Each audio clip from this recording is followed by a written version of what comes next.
can show what's happening through time. And some of them we went, well, that's nice, but nobody cares. Let's ask this question instead. So we did a review of the whole survey. That's right. Councillor Mincher?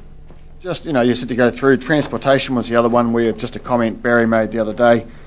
Unfortunately, with road statistics, they're only as good as the day before, as we all know. Obviously terrible week last week for the district. So Barry was alluding to that, unless the information is up to yesterday, then the figures are misleading. And so we know we've just tipped the scale right there straight away. So just to add to Barry's point. All right, Councillor Cook.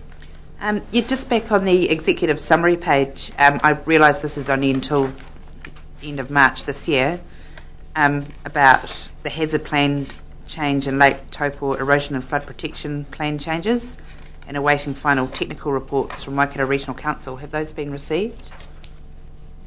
My understanding is yes, we've got all of the technical reports. They were jointly funded by us and Waikato Regional Council, and they came from Opus. And Nick Carroll's going to bring you a scoping project plan to your June council meeting. Thank you.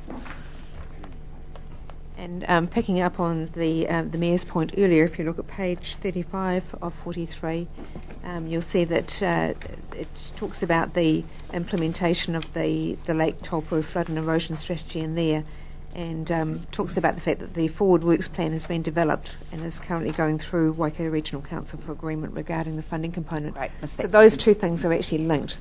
Great. The flood hazard work and the flood and erosion control. Thank you. Councillor Henderson? Just on page 7 of 43, so 10.8, 51 of 54 partnerships identified are going well, and 3 are under review. I haven't actually seen the partnerships register.